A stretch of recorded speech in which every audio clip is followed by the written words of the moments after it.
Hello friends, welcome to my YouTube channel seal maker के इस video में आपका स्वागत है। और आज हम लोग यहां से परफॉर्म करेंगे ऑटोक्लेव टेस्ट को।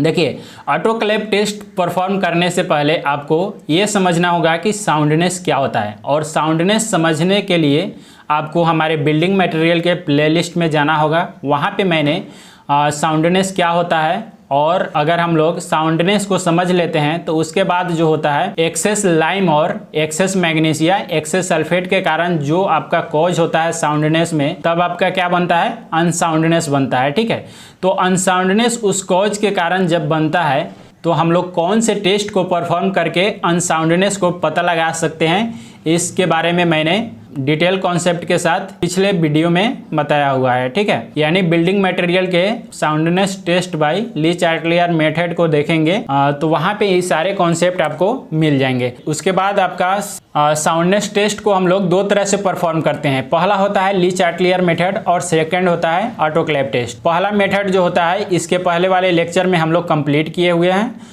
और इसलिए मैं यहाँ से सेकंड लेक्चर को कंटिन्यू करूँगा। तो चलिए शुरू करते हैं ऑटोक्लेव टेस्ट को। ठीक है,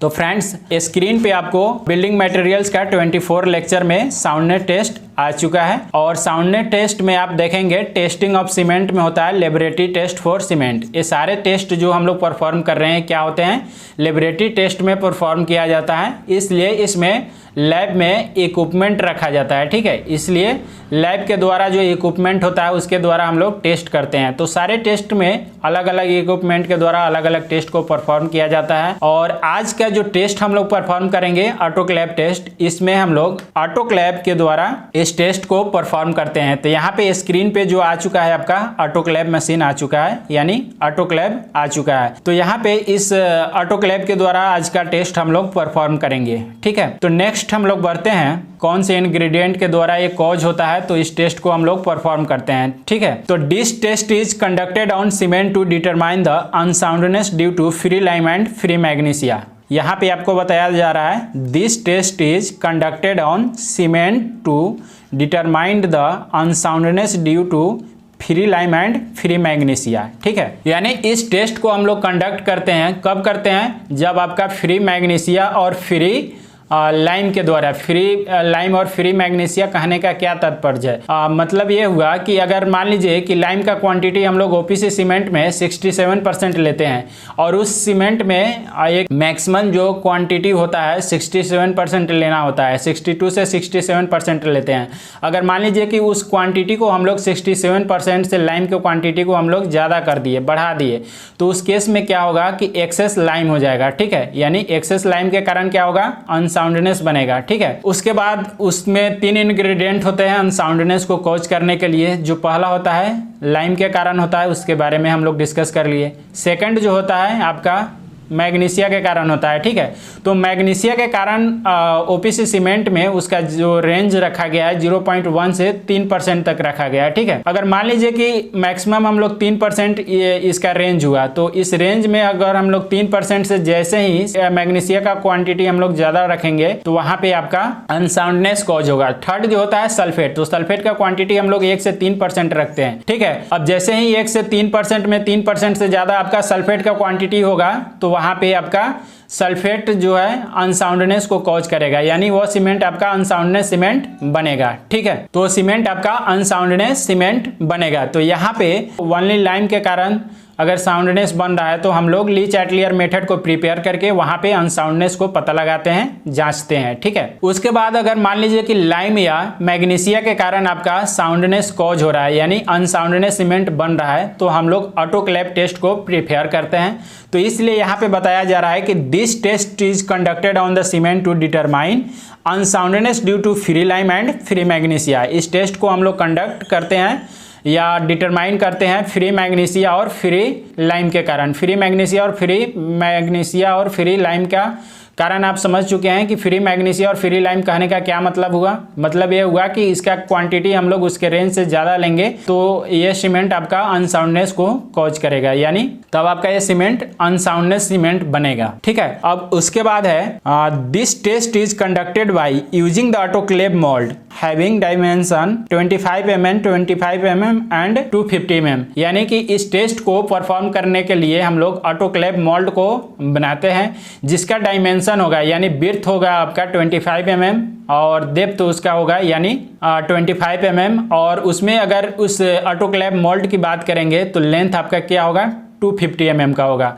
ये आपका इफेक्टिव जो है मोल्ड का साइज है। ठीक है, अब इसके बाद हम लोग क्या करते हैं, now the stream pressure inside the autoclave is raised as such a rate of as to bring the gauge pressure of the stream 21 kg centimetre square in 1 hour to 1 hour 15 minutes from the time to heat is turn on. तो उसके बाद हम लोग क्या करते हैं, इस mould को हम लोग ऑटोक्लेव में डालते हैं। ऑटोक्लेव में डालने के बाद हम लोग स्ट्रीम प्रेशर को स्टार्ट करने के लिए हीट को स्टार्ट करते हैं, यानी ऑटोक्लेव टेस्ट मशीन को हम लोग स्टार्ट करेंगे यानी ऑन करेंगे तो आपका 0 मिनट में इसमें जो स्ट्रीम प्रेशर मिलेगा, क्योंकि 0 मिनट आपका स्टार्ट टाइम है तो वहां पे जो स्ट्रीम प्रेशर होगा आपका 0 kg पर सेंटीमीटर स्क्वायर होगा। अगर वहीं पे हम लोग 1 घंटे में इसका स्ट्रीम प्रेशर चेक करेंगे तो स्ट्रीम प्रेशर आपका गेन कर चुका होगा 21 kg पर सेंटीमीटर स्क्वायर। ठीक है, हीट को हम लोग ऑन रखेंगे और ऑन रखने के बाद यहाँ से the pressure is maintain for the 3 hour. इसके बाद हम लोग प्रेशर को मेंटेन करते हैं 3 आवर तक, यानी स्ट्रीम प्रेशर जो है 1 घंटे में जब आपका 21 kg पर सेंटीमीटर स्क्वायर अचीव कर चुका होगा तो इस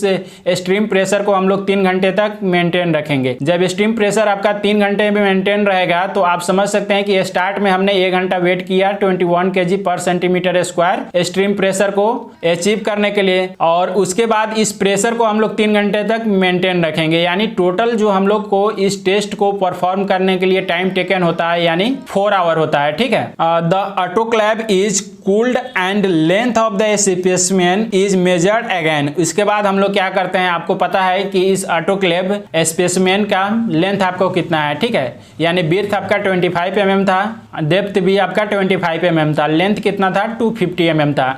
और इसके बाद हम लोग क्या करते हैं, इसको कूल करेंगे और ऑटोक्लेव मशीन में कांस्टेंट स्ट्रीम प्रेशर पर जब मेंटेन रखते हैं तो उसके बाद हम लोग उस मशीन को ऑटोक्लेव को ऑफ करेंगे। ऑफ करने के बाद वहां से कूल डाउन करेंगे और कूल डाउन करने के बाद इस स्पेसिमेन का मेजरमेंट कर लेते हैं। ठीक है, अब मेजरमेंट करने के बाद इसको नोट डाउन करेंगे। The percentage due to autoclave stream pressure in any direction should not have more than 0.1% for OPC। OPC cement का 3 ग्रेड होता है, तो OPC सीमेंट में पहला ग्रेड होता है 33 ग्रेड। ठीक है, उसके बाद होता है 43 और उसके बाद होता है 53। उसके बाद SRC यानी सल्फेट रेसिस्टेंट सीमेंट और PPC यानी पोजलाना पोर्टलैंड सीमेंट और RHC यानी रैपिड हार्डनिंग सीमेंट। ठीक है, LHC यानी low heat category cement and slag cement. तो इन सारे सीमेंट के द्वारा आपका ऑटोक्लेव स्पेसिमेन बना होगा, उसका मेजरमेंट किसी भी डायरेक्शन में 0.8 से ज़्यादा नहीं होना चाहिए।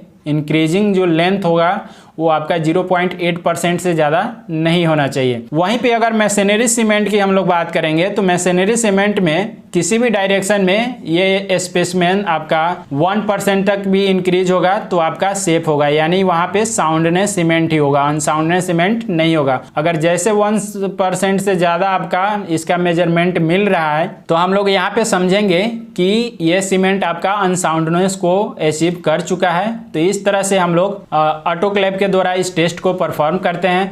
फ्रेंड्स, मैं इसी तरह से सिविल इंजीनियरिंग के रिलेटेड टॉपिक बनाते रहता हूं। आई होप आपको ये वीडियो पसंद आया होगा। अगर आप इस चैनल पर नए हैं तो इस वीडियो को लाइक और सब्सक्राइब कर दीजिए, क्योंकि मैं इसी तरह से सिविल इंजीनियरिंग से रिलेटेड टॉपिक बनाते रहता हूं ताकि आपको टाइम टू टाइम एक नोटिफिकेशन मिलते रहे नए वीडियो के लिए, नए अपडेट के लिए। ठीक है, मिलते हैं नेक्स्ट वीडियो में, तब तक के लिए जय हिंद।